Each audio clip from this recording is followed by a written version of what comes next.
Welcome to all my dear students. स्वागत है आपका अपने चैनल पढ़ाई लिखाई पे विद मी वीरेंद्र। तो आइए स्टूडेंट्स, आज हम लोग देखने वाले हैं क्लास 8 का चैप्टर नंबर 4 जिसका नाम है chemical effects of electric current. Power science का ये चैप्टर है। तो इससे पहले वीडियो को स्टार्ट करें, आप हमारे चैनल को लाइक शेयर सब्सक्राइब करना ना भूलिएगा और हाँ, दोस्तों में शेयर करना ना भूलिएगा और साथ ही साथ बेल आइकन दबाना तो भूल ही ना जाइएगा ताकि टाइमली नोटिफिकेशन आप तक पहुंच जाए। चलिए बिना कोई वक्त गवाए हुए स्टार्ट करते हैं आज का वीडियो। सबसे पहले बिटवीन द चैप्टर्स के में क्वेश्चन है, एसएस के नाम से दिए हुए हैं। ठीक है, तो चलिए देखते हैं। First question is what? Define the term ions electrodes. तो आपको आयंस और इलेक्ट्रोड्स डिफाइन करने हैं। तो आयंस क्या होते हैं बेटा? आयंस आर द एटम और ग्रुप ऑफ एटम्स। तो आयंस जो होते हैं वो एटम्स या एटम से ग्रुप भी हो सकते हैं विच कैरी चार्जेस, जिन पर चार्ज होता है मतलब ऐसे एटम या ग्रुप ऑफ एटम जिन पे चार्ज होता है उनको आयंस कहते हैं। ठीक है, नेक्स्ट इलेक्ट्रोड्स क्या होते हैं? इलेक्ट्रोड्स द मेटल रॉड्स और a non metal rod made of carbon.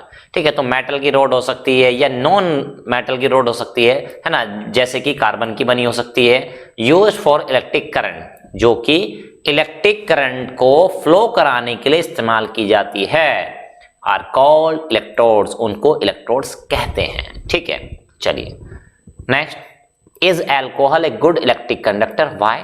क्या अल्कोहल एक अच्छा इलेक्ट्रिक कंडक्टर है? यानी क्या उसमें इलेक्ट्रिसिटी पास हो सकती है? हो सकती है, तो क्यों नहीं हो सकती है? तो क्यों नहीं? Why? Answer, alcohol is not a good conductor of electricity. Alcohol electricity का अच्छा कंडक्टर नहीं होता, यानी उसमें इलेक्ट्रिसिटी फ्लो नहीं कर सकते। Because it does not produce ion, क्योंकि इसमें आयंस प्रोड्यूस नहीं होते हैं। Third question, name to types of ion and electrodes. आपको दो टाइप के आयंस बताने हैं और इलेक्ट्रोड्स बताने हैं। तो answer, two types of ions are, दो टाइप के जो आयंस होते हैं वो कौन कौन से? तो है ना, कैटायंस और एनायंस, ये दो टाइप के आयंस हो गए। एंड बात करें two types of electrodes are, कौन कौन से होते हैं? तो नंबर 1 कैथोड हो गया और एनोड हो गया, है ना, कैथोड कोमा एनोड। तो ये हो गए दो टाइप के आपके electrodes. Next, is electrolysis is a chemical reaction? क्या इलेक्ट्रोलाइसिस एक केमिकल रिएक्शन होती है? तो आंसर देंगे yes, electrolysis is a chemical reaction. Electrolysis एक केमिकल रिएक्शन होती है क्योंकि उसमें केमिकल चेंज होते हैं, आयंस टूट जाते हैं, बॉन्ड्स टूट जाते हैं, बॉन्ड्स ब्रेकअप हो जाते हैं, रीफॉर्म होते हैं, तो इसलिए इसको केमिकल रिएक्शन हम बोल सकते हैं। नेक्स्ट, फिफ्थ, इस substance has quite a high electrical conductivity. एक सब्सटेंस है जिसकी इलेक्ट्रिकल कंडक्टिविटी काफी अच्छी है, काफी ज्यादा हाई है, यानी करंट उसमें इजीली पास हो जाता है। What would be the nature of the substance in an electric circuit? तो इस सब्सटेंस की क्या नेचर होगी उस इलेक्ट्रिक सर्किट में? Answer, the substance is conductor of electricity. तो सब्सटेंस को हम इलेक्ट्रिसिटी का कंडक्टर बोलेंगे। Mostly metals are conductor of electricity. तो ज्यादातर जो मेटल्स होती हैं वो इलेक्ट्रिसिटी की कंडक्टर होती हैं। नेक्स्ट, अब बात करते हैं ऑब्जेक्टिव टाइप क्वेश्चन, यानी कि एमसीक्यू टाइप क्वेश्चन, जो कि स्टूडेंट को काफी पसंद आते हैं। तो चलिए बात करते हैं एमसीक्यू क्वेश्चन की। तो ये रहा फर्स्ट क्वेश्चन आपका, Which one of the following is bad conductor of electricity? इनमें से कौन बैड कंडक्टर होता है इलेक्ट्रिसिटी का? क्या वो डिस्टिल्ड वाटर होता है, क्या वो टैप वाटर होता है, क्या एसिड्स होते हैं, क्या सॉल्ट होते हैं? ठीक है, तो आपको बताना है बैड कंडक्टर, यानी कि जिसमें लाइट फ्लो नहीं करती, लाइट मतलब इलेक्ट्रिसिटी फ्लो नहीं करती है आसानी से। तो चलिए जानते हैं। तो देखो बेटा, टैप वाटर इसमें भी फ्लो करती है, एसिड्स में भी करती है, सॉल्ट वाटर में ही करती है, डिस्टिल्ड वाटर में नहीं करती है ना। डिस्टिल्ड वाटर बेटा जिसमें कोई भी आयंस, है ना, आप समझ लीजिए कोई भी मिनरल्स वगैरह नहीं होते हैं। ठीक है, तो आंसर है distilled water. Next, When electric current is passed through copper sulfate solution, जब कॉपर सल्फेट सॉल्यूशन से इलेक्ट्रिक करंट पास कराया जाता है, the copper deposits on the electrode, तो कॉपर इलेक्ट्रोड पे डिपॉजिट हो जाता है कनेक्टेड टू, जो कि कनेक्टेड होता है किससे? तो कह रहा है पॉजिटिव टर्मिनल से, निगेटिव टर्मिनल से, एनी टर्मिनल से, और नन ऑफ दीज। तो कॉपर किससे कनेक्ट होगा बेटा? देखो कॉपर जो होता है वो पॉजिटिव होता है, कॉपर की वैलेंसी प्लस प्लस होती है, तो निगेटिव वाले से जाएगा, प्लस प्लस वाला निगेटिव से कनेक्ट होता है। तो answer is negative terminal of the battery. Next, the process of producing chemical decomposition of A compound by passing electricity through the compound is called. कह रहा है एक ऐसा प्रोसेस जिसमें केमिकल डिकम्पोजिशन करते हैं, और केमिकल डिकम्पोजिशन कैसे करते हैं? उससे इलेक्ट्रिसिटी पास करा के उस कंपाउंड से, तो उसका केमिकल डिकम्पोजिशन कर देते हैं। तो इस प्रोसेस का नाम क्या है? आंसर क्या इलेक्ट्रोलाइसिस कहते हैं, इलेक्ट्रोप्लेटिंग कहते हैं, प्योरिफिकेशन कहते हैं या इलेक्ट्रोलाइट कहते हैं? तो राइट आंसर हो जाएगा बेटा A, electrolysis. Next, when current is pass through acidulated water, ठीक है, यानी करंट पास कराए जा रहे हैं किससे? ऐसे पानी से जिसमें एसिड मिला हुआ है, ठीक है। Hydrogen and oxygen gases separate, तो कह रहा है कि ऐसा करने से हाइड्रोजन और ऑक्सीजन गैस सेपरेट हो जाती हैं, अलग अलग हो जाती हैं। The hydrogen gets accumulated, hydrogen gas accumulate इकट्ठा हो जाती है on the negative electrode, negative वाले इलेक्ट्रोड पे। Why does it not deposit on positive electrode, वो पॉजिटिव वाले इलेक्ट्रोड पे क्यों डिपॉजिट नहीं, वहां पे इकट्ठा क्यों नहीं हुई? तो देखिए बेटा, ऑक्सीजन जो होता है उसकी वैलेंसी माइनस माइनस होती है, यानी वो इलेक्ट्रोनिगेटिवली, यानी इलेक्ट्रोनिगेटिव है यानी माइनस वैलेंसी रखता है, तो माइनस वाली चीज प्लस वाले की तरफ अट्रैक्ट होती है। चलिए, तो 4 ऑप्शन दिए हैं। Because hydrogen is positive charge, ठीक है, हाइड्रोजन पॉजिटिव चार्ज होता है, ये बात तो ठीक है, हाइड्रोजन पॉजिटिव चार्ज होता है, ठीक है। Because hydrogen is negative charge, तो हाइड्रोजन नेगेटिव चार्ज नहीं होता है। Because it is the characteristic of acidulated water, क्योंकि एसिडुलेटेड वाटर की कैरेक्टरिस्टिक है। भाई ऐसा तो कुछ नहीं है, ठीक है, तो राइट आंसर आप समझ चुके हैं, क्या हो जाएगा? Because hydrogen is positively charged. Next, tin cans are the tin electroplated ions can, तो कह रहा है जो टिन कैंस होती हैं वो आयन के ऊपर इलेक्ट्रोप्लेट किया जाता है, प्लेटिंग की जाती है, चढ़ाई जाती है, किसको? टिन को। किसके? आयन की, ठीक है, यहाँ पे आयन नहीं होगा, ये आयरन होगा। क्या होगा बेटा? आयरन, ठीक है, तो आप इसको सही कर लीजिएगा, ये आयरन, आयन नहीं है, आयरन है, ठीक है, लोहा, आयरन, ठीक है। तो चलिए, तो यानी कि ये कह रहा क्वेश्चन नंबर 5 में कि भाई देखो, ये आयरन कैंस के ऊपर टिन की इलेक्ट्रोप्लेट यानी इलेक्ट्रोप्लेटिंग कर दी जाती है, उसके ऊपर कवर चढ़ा दिया जाता है, ऐसे समझ लो आप, ठीक है। These cans are used to preserve food items, तो कह रहा हूं ये जो कैन होती हैं, आयरन की कैन, जिनके ऊपर टिन की प्लेट चढ़ा दी गई, कवर चढ़ा दिया गया है, ऐसे समझिए, ठीक है। तो कह रहा है ये खाने को स्टोर करने के लिए इस्तेमाल किए जाते हैं। Why iron cans are not used with tin coating, without tin coating, तो भाई आयरन को सीधे ऐसे ही इस्तेमाल कर लेते हैं, उन्हें कोटिंग वोटिंग चढ़ाने की क्या जरूरत थी, ठीक है। तो answer tin is less reactive than iron, कह रहा है कि टिन लेस रिएक्टिव होती है आयरन से, तो वो खाने से रिएक्शन नहीं करेगी, ऐसा कुछ कहना चाह रहा है। तो बिल्कुल सही बात है, ऐसा हो सकता है। कह रहा tin is more reactive than iron, tin ज्यादा रिएक्टिव होती है तो नहीं होती है। This is cheaper than iron, क्योंकि वो सस्ती होती है। भाई सस्ती होती है तो आयरन का इस्तेमाल करने की जरूरत ही क्या थी, पूरा का पूरा टिन का इस्तेमाल कर लेते, ठीक है। नेक्स्ट, टिन इज लाइटर, क्योंकि टिन क्या होती है, हल्की होती है, ठीक है। तो राइट आंसर हो जाएगा बेटा tin is less reactive than iron. Next, short answer type question है, चलिए देखते हैं क्या है। First question, which of the following liquids conduct electricity, कौन कौन से लिक्विड हैं जो इलेक्ट्रिसिटी कंडक्ट करते हैं, किसमें से? लेमन जूस में, मिल्क में, विनेगर में, salt solution, distil water, honey, sea water और रेन वाटर। तो कौन कौन से इलेक्ट्रिसिटी कंडक्ट कर सकते हैं? आंसर इज लेमन जूस कर सकता है, मिल्क है, विनेगर है, सॉल्ट सॉल्यूशन है, सी वाटर है, रेन वाटर, ये सब के सब इलेक्ट्रिसिटी का कंडक्शन कर सकते हैं, इनसे करंट पास हो सकता है। Next, 2, distilled water does not conduct electricity, distilled water जो होता है वो इलेक्ट्रिसिटी को कंडक्ट नहीं करता है। What substances can be added to distilled water in a small amount, तो डिस्टिल्ड वाटर में स्मॉल अमाउंट में क्या चीज मिला दी जाए to make it a good conductor, ताकि वो एक अच्छा कंडक्टर बन सके? आंसर, कॉमन सोल्ट मिला दीजिए। क्या मिला दीजिए? कॉमन सोल्ट, जिसका सोडियम क्लोराइड फॉर्मूला होता है, NaCl सिंबल होता है, या आप एसिड भी मिला सकते हैं, बेस भी मिला सकते हैं, है ना। Next, question number 3, When the free ends of a conductivity tester, वह कह रहा है कि एक सिरा जो है कंडक्टिविटी टेस्ट करने वाला, made by using a battery connected to a wire bound around a compass, वो कह रहा है उसको बनाया गया है किससे? इलेक्ट्रिकल जो टेस्टर है उसको किससे बनाया गया है? यूजिंग ए बैटरी, एक बैटरी कनेक्टेड, जुड़ी है एक बैटरी, ठीक है, to a wire bound around a compass, एक कंपास के चारों तरफ वायर को लपेट के और उसे बैटरी से जोड़ के बनाया गया, ऐसा कह रहा है। Are dip into a solution, उसको डिप किया गया, डुबोया गया सॉल्यूशन में। The magnetic needle shows deflection, तो मैग्नेटिक निडल जो थी उसमें डिफ्लेक्शन हुआ, कुछ वैल्यू घटी बढ़ी होगी, है ना।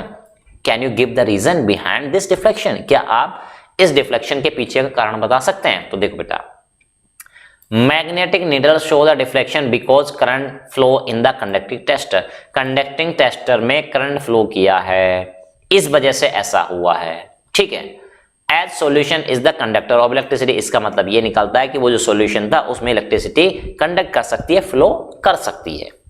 Next question number 4, in case of fire, जब कहीं आग लग जाती है, before the fireman uses the water hoses to throw water to the douse fire, यानी आग बुझाने के लिए जो फायरमैन होते हैं पानी थ्रो करते हैं, पानी है ना उस पर छिड़काव करते हैं, तो वो कह रहा पानी का ऐसा छिड़काव करने से पहले they shut off the electricity supply, वो उस एरिया में, इन द एरिया, उस एरिया में बिजली की सप्लाई बंद कर देते हैं, यानी बिजली काट देते हैं ताकि वहां पे बिजली फ्लो, करंट फ्लो ना कर सके। ऐसा explain why this is done, तो ऐसा क्यों करते हैं वो, है ना, आग बुझाने जा रहे हैं बिजली पहले काट देते हैं, लाइट पहले काट देते हैं। तो answer When firemen throw water to douse fire, आग बुझाने के लिए जब पानी थ्रो करते हैं, they shut off electricity, क्यों? Because water is conductor of electricity, पानी में करंट फ्लो कर जाता है, and it may cause electric shock, उनको भी झटका लग सकता है, और जो वहां पे जिसके ऊपर है ना पानी जाके गिरेगा उसमें करंट फ्लो कर सकता है, तो शॉक लग सकता है, तो that's why वो shut off कर देते हैं लाइट को।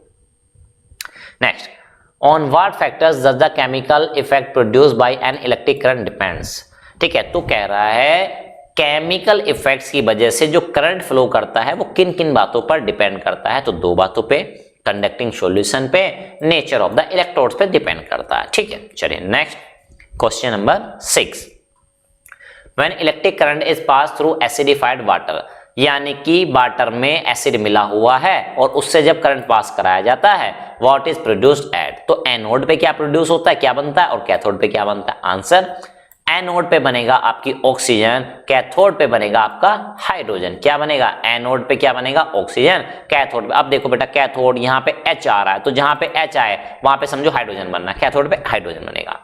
Next, which properties of chromium metal make it suitable for electroplating, कह रहा है वो कौन सी प्रॉपर्टी है क्रोमियम मेटल की, वो कौन सी प्रॉपर्टी है जो उसको सुटेबल बनाता है इलेक्ट्रोप्लेटिंग करने के लिए। It on the car bumper, car के बम्पर पर, बाथ टैप्स पर, बाइसिकल के हैंडल पर, etcetera, which are made of iron, जो कि आयरन के बने हैं, उनके ऊपर क्रोमियम की प्लेटिंग की जाती है। तो क्यों की जाती है, ऐसा क्या है क्रोमियम के पास। आंसर लश्यर, यानी वो शाइनी होते हैं, चमकदार होते हैं, कोरोजन रेजिस्टेंट, उन पे कोरोजन नहीं लगता, जंग नहीं लगता है, बियर रेजिस्टेंट यानी घिसते कम है। ये तीन प्रॉपर्टीज हैं क्रोमियम के पास जिसकी वजह से उनकी इलेक्ट्रोप्लेटिंग की जाती है। नेक्स्ट, अब बात करते हैं लॉन्ग क्वेश्चन, है ना, लॉन्ग क्वेश्चन आ चुके हैं यहाँ पे, देखिए लॉन्ग क्वेश्चन क्या है। Number 1, what effect does an electric current produce while flowing through a conducting solution, यानी कि जब कोई इलेक्ट्रिक करंट किसी सॉल्यूशन से फ्लो कर रहा होता है तो क्या क्या इफेक्ट आपको दिखते हैं, क्या क्या रिजल्ट्स आपको दिखते हैं। Answer, the conducting solution decomposes into ions, जो कंडक्टिंग सॉल्यूशन है वो डिकम्पोज हो जाता है किसमें, आयंस में। When electric current flow through the solution, तो वो क्या होता है, आयंस में टूट जाता है, बट जाता है। नेक्स्ट क्वेश्चन नंबर 2, इन भाई लॉन्ग क्वेश्चन है तो क्वेश्चन भी लॉन्ग है, आंसर तो लॉन्ग होंगे ही होंगे, क्वेश्चन भी लॉन्ग है। देखिए, in the process of purification, जब प्योरिफिकेशन का प्रोसेस आप करते हैं of copper metal, copper metal का, a thin plate of pure copper metal and thick rod of impure copper metal are used as electrode and a metal salt solution is used as electrolyte, कह रहा है तो एक thin plate, pure copper की जो plate है, thin वाली है ना, थिन प्योर है कॉपर की प्लेट, मतलब कॉपर की प्लेट लेनी है जो थिन है, पतली है, वो प्योर वाली लेनी है, एंड जो आप क्या करना है, थिक वाली ले रहे हैं, मोटी ले रहे हैं, वो इम्प्योर ले रहे हैं, अशुद्ध ले रहे हैं, ठीक है, उसको इलेक्ट्रोड बना लेते हैं। लेकिन जो मेटल का सॉल्ट सॉल्यूशन है उसको इलेक्ट्रोलाइट बना लेते हैं, सॉल्यूशन बना लेते हैं, है ना। तो क्वेश्चन पूछ रहा है ऐसा क्यों कर रहा है ना। Which electrode is connected to the positive terminal, positive terminal से कौन सा इलेक्ट्रोड कनेक्ट होता है, बैटरी के, है ना। अब कह रहा है कि ये बता दो निगेटिव टर्मिनल, है ना, से कौन सा इलेक्ट्रोड कनेक्ट होगा, और लास्ट में which metal salt solution is taken as electrolyte, कौन सा मेटल का सॉल्यूशन को इलेक्ट्रोलाइट लेना चाहिए। तो यानी वो कह रहा है कि भाई आप कर रहे हो process purification of copper metal का, ठीक है, तो आपने क्या किया है ना, कॉपर मेटल का आपने क्या किया है, थिन पतली प्लेट ली है, वो प्योर कॉपर की बनाई है, ठीक है। जो थिक वाली प्लेट ली है, यानी एक जो इलेक्ट्रोड्स बनाए हैं आपने, एक को थिन बनाया है वो प्योर का बनाया है, जो थिक है वो इम्प्योर का है। तो ऐसा क्यों किया, और सॉल्ट सॉल्यूशन कौन सा यूज करना चाहिए, तो answer the thick impure copper electrode is connected, जो थिक वाला है, ठीक है, तो कह रहा है कि जो थिक वाला है is connected to the positive terminal of the battery, thick वाले को पॉजिटिव से कनेक्ट करेंगे। अब डेफिनेटली थिन वाले का आप समझ चुके हैं, thin pair of electrode is connected to the negative terminal of the battery, ठीक है। और लास्ट कॉपर मेटल, भाई कॉपर का प्योरिफिकेशन कर रहे हैं तो कॉपर मेटल के सॉल्ट का ही सॉल्यूशन होना चाहिए, जैसे कि कॉपर सल्फेट हो गया, इज टेकन एज इलेक्ट्रोलाइट। चलिए next question number 3, what is electroplating, electroplating क्या होता है। Right any 4 application of electroplating, यानी इलेक्ट्रोप्लेटिंग के 4 एप्लीकेशन या कहां यूज करते हैं वो बता दीजिए आप। तो आंसर इलेक्ट्रोप्लेटिंग है ना, it is the process of coating one metal with another by the process of electrolysis, यानी इलेक्ट्रोलाइसिस प्रोसेस के द्वारा एक मेटल को दूसरे मेटल के ऊपर कोटिंग चढ़ाई जाती है, तो उसको क्या कहते हैं हम, उसको कहते हैं इलेक्ट्रोप्लेटिंग। नेक्स्ट क्या है भाई, कहां इस्तेमाल करते हैं, टू प्रिवेंट कोरोजन, कोरोजन से बचाने के लिए। Electroplating is used to prevent corrosion, corrosion से रोकथाम के लिए, जैसे एग्जांपल, ठीक है। तो क्या हो गए, टिन बीइंग यूज, टिन जो होती है टिन बीइंग लेस रिएक्टिव, क्योंकि वो लेस रिएक्टिव होती है, दैट आयरन, देन आयरन, तो आयरन से कम रिएक्टिव होती है, is coated on the iron material, तो आयरन मटेरियल पे टिन की कोटिंग कर दी जाती है, to prevent iron from corrosion, ताकि आयरन को जंग ना लग सके। The process is called tinning, तो इस प्रोसेस को टिनिंग भी कहते हैं। चलो सेकेंड, फॉर डेकोरेशन, डेकोरेशन के लिए jewellery pieces, statues, cutlery etcetera made of cheaper metal, इनको सस्ती मेटल का बनाया जाता है, आर इलेक्ट्रोप्लेटेड, इनको इलेक्ट्रोप्लेट किया जाता है with expensive metal, expensive metal से, such as gold and silver, यानी अंदर जो मेटल होगी वो क्या होगी, हल्की मेटल होगी, सस्ती मेटल होगी, और बाहर क्या होगी, गोल्ड वगैरह की प्लेटिंग कर देंगे तो ऐसा लगेगा जैसे गोल्ड का, जबकि ऊपर का हिस्सा केवल गोल्ड का है ना। Next third, manufacturing of circuit board, circuit board की मैन्युफैक्चरिंग जो बनाए जाते हैं वो इससे बनाए जाते हैं। Electroplating is used in manufacturing of small circuit board which are used in, जो कि टेलीविजन में जो प्लेट होती है ना टीवी वगैरह के अंदर से निकलते हैं, उस पर देखा सर्किट वायर से कुछ बने होते हैं ना, उनकी बात कर रहा है। टेलीविजन में, कंप्यूटर्स में, अदर अप्लायंसेज में यूज होते हैं। These are printed circuit board, ये प्रिंटेड होते हैं, मतलब कि ये सब छपा होता है उस पर। और कह रहा है some utensils are also electroplated to increase their thermal conductivity, utensil मतलब खाना बनाने के जो बर्तन होते हैं उन पे थर्मल कंडक्टिविटी बढ़ाने के लिए प्लेटिंग कर दी जाती है। नेक्स्ट क्वेश्चन नंबर 4 की बात करते हैं। देखो, write down the important points which should be remembered while electroplating, जब आप इलेक्ट्रोप्लेटिंग कर रहे हैं तो आपको कौन से 4 पॉइंट याद रखने चाहिए, या है ना, इनको फॉलो करना चाहिए। आंसर, पहला point, the metal or object to be coated should be taken as cathode, जिस मेटल पे आप क्या कर रहे हैं, कोटिंग चढ़ा रहे हैं, उसको कैथोड बना लें, ठीक है। Second, the metal or object to be deposited should be taken as anode, जिस मेटल को डिपोजिट कर रहे हैं, ठीक है, उसको क्या बना लें, एनोड बना लें। Third, electrolyte must be the salt of the same metal, electrolytic जो सॉल्यूशन है वो सेम मेटल का सॉल्यूशन होना चाहिए, which is to be coated, ठीक है, जिसको कोट करना है। एग्जाम्पल, इफ बी बांड, जैसे ये बात पहले भी लिख चुके हैं, if be bond to coat an object with copper metal, किसी है ना ऑब्जेक्ट पे आप कॉपर की मेटल चढ़ाना चाहते हैं, the salt solution must be, तो सॉल्ट सॉल्यूशन कॉपर साल्ट का होना चाहिए, जैसे कि कॉपर सल्फेट, तो ये बात पहले भी आ चुकी है। नेक्स्ट हॉट्स क्वेश्चन आ चुके हैं, चले जानते हैं क्वेश्चन। अब देखो भाई, है ना, लंबा सा क्वेश्चन है, लेंदी सा क्वेश्चन है, जानते हैं। Ayush sets up an experiment, Ayush ने एक एक्सपेरिमेंट सेटअप किया using liquid A in the beaker, एक बीकर में उसने लिक्विड लिया, ठीक है, as shown in the figure, जैसे लिक्विड इसमें दिखाया गया, तो यहाँ पे कोई लिक्विड उसने ले रखा है, ठीक है। अब जानते हैं, he observe that the bulb glow, उसने जाना कि बल्ब ग्लो करने लगा, बल्ब जलने लगा, ठीक है। Then he replace the liquid, है ना, तो ये यहाँ पे कॉपर सल्फेट ये सब भूल जाइएगा, सॉल्यूशन इसने लिया हुआ है बस, ठीक है। उसने देखा बल्ब ग्लो कर गया, then he replace the liquid by another liquid B, अब ए वाले लिक्विड में जल गया तो उसने लिक्विड ए चेंज कर दिया, अब बी ले आया लिक्विड, अब this time the bulb did not glow, इस टाइम बल्ब नहीं जला। Nikhil suggested replacing the bulb, तो निखिल ने कहा भाई एक काम कर, इस बल्ब को रिप्लेस कर दे, किससे, बाय एन एलईडी, एक एलईडी छोटा बल्ब जिसको कम करंट चाहिए होता उससे रिप्लेस कर दे। दे ऑब्जर्व दैट, और उन्होंने पाया the LED lighten up, LED जलने लगी, यानी बल्ब नहीं जल रहा था, एलईडी जल गई। Explain the reason behind this, इसके पीछे का कारण बताएं। Answer, bulb glows in liquid, bulb glows in liquid A, liquid A में बल्ब जल गया, इट इंडिकेट्स दैट, इससे ये पता चलता है liquid A is good conductor of electricity, कि लिक्विड ए में करंट आसानी से फ्लो कर जाता है, but in liquid B bulb does not glow, bulb नहीं जला बी में, ठीक है, बाइल एलईडी ग्लोज, लेकिन एलईडी जल गई, इसका मतलब क्या हुआ, because liquid B is poor conductor of electricity, liquid B conductor तो है लेकिन पुअर कंडक्टर है, मतलब कम करंट उसमें फ्लो हो पा रहा है, तो पुअर कंडक्टर कहेंगे उसको, है ना। चलिए, the current flows through the liquid was not sufficient, और वो इतना सफिशिएंट नहीं था current to glow bulb, but, ठीक है, वो इतना सफिशिएंट नहीं, but was sufficient to glow LED, तो एलईडी को कम करंट चाहिए था, तो इसलिए उसने एलईडी को ग्लो कराने के लिए सफिशिएंट था, तो इससे ये पता चलता हमको। चलिए नेक्स्ट देखो भाई,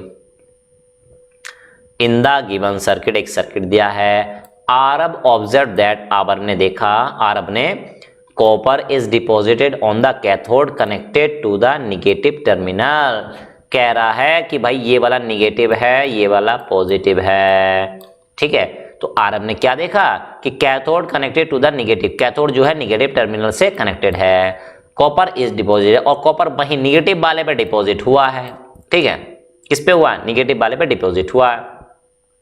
चलिए, अब कह रहा Ananya try to repeat the same, Ananya ने भी सेम काम करना शुरू किया, but she could find only one copper plate, लेकिन उसको बेचारे को केवल एक कॉपर प्लेट मिली, तो अब उसको दो कॉपर प्लेट चाहिए थे, ये भी कॉपर प्लेट है, ये भी कॉपर प्लेट है, उसको दो चाहिए थी, उसको बेचारे को एक मिली, अब कैसे करे एक्सपेरिमेंट, देयरफॉर सी टुक ए कार्बन रोड, तो उसने कॉपर की जगह दूसरा क्या ले लिया, कार्बन रोड ले ली एज निगेटिव इलेक्ट्रोड, और उसको निगेटिव इलेक्ट्रोड यानी कि कैथोड बना लिया। Will copper still be deposit on the carbon rod, क्या कॉपर फिर भी कार्बन रोड पे डिपॉजिट हो जाएगा, एक्सप्लेन योर आंसर, अपने आंसर को समझाएं।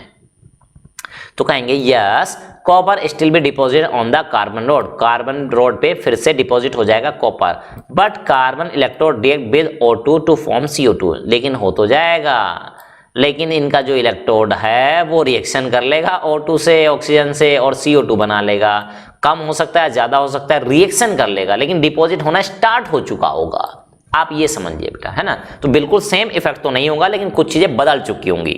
चलिए नेक्स्ट, ओलंपियाड से रिलेटेड क्वेश्चन है भाई, देखते हैं क्या है क्वेश्चन। आरब एंड आन्या, ठीक है, आरब है और आन्या है, ये आरब पहले भी आए थे, वही वाला स्टूडेंट है, फिर से पहचान लीजिए। चलिए, performed experiments taking similar bulb and cells but two different solution A and B, कह रहा आरब और आन्या ने एक एक्सपेरिमेंट परफॉर्म करने की कोशिश की, ठीक है, taking similar bulb and cells, उन्होंने बैटरी सेम लिया, सेल सेम लिया है, बल्ब भी सेम लिया, बट टू डिफरेंट सॉल्यूशन, और दोनों ने अलग अलग सॉल्यूशन लिए, तो एक ने ए सॉल्यूशन लिया और एक ने किया बी सॉल्यूशन लिया, है ना, तो इसने बी ले लिया respectively as shown in the given figure, जैसे कि फिगर में दिखाया गया है। अब दे फाउंड दैट, उन्होंने पाया, bulb in the setup A glows, A वाले में बल्ब जल गया, है ना, ग्लो कर गया ब्राइटली, बहुत तेज से, as compare to set B, और इसमें थोड़ा सा कम ग्लो किया। यू वुड कंक्लूड दैट, इससे आपको क्या पता चलता है, यार higher current is flowing through the circuit setup है, ए वाले में ज्यादा करंट फ्लो कर रहा है, तो बिल्कुल सही बात है। Higher current flowing through the circuit, नहीं, गलत बात है। इक्वल करंट कैसे होगा जब तेज जल रहा है बल्ब भाई, the current flowing through the circuit in the two setup can not be compared, उनको कंपैरिजन हम कर ही नहीं सकते, तो ऐसा है क्या, तो ऐसा बिल्कुल भी नहीं है, तो ए ऑप्शन इज करेक्ट, क्या हो जाएगा बेटा, ए ऑप्शन इसका सही आंसर हो जाएगा। तो इस तरीके से आपने क्वेश्चन आंसर देखे चैप्टर नंबर के, है ना, कौन सा चैप्टर था, 3 था, 4 था, हाँ 4 चैप्टर था। तो चलिए, इस तरह से बायो साइंस के इसका आपका पूरा सॉल्यूशन देखा, तो आपको वीडियो कैसा लगा, क्या ये आपके एग्जाम पॉइंट ऑफ व्यू से हेल्पफुल है, ठीक है, तो कमेंट बॉक्स में कमेंट करना ना भूलिएगा, और अपने दोस्तों के साथ हमारे चैनल को लाइक शेयर सब्सक्राइब करना ना भूलिएगा। तो चलिए स्टूडेंट, मिलते हैं नेक्स्ट वीडियो में, तब तक लेते हैं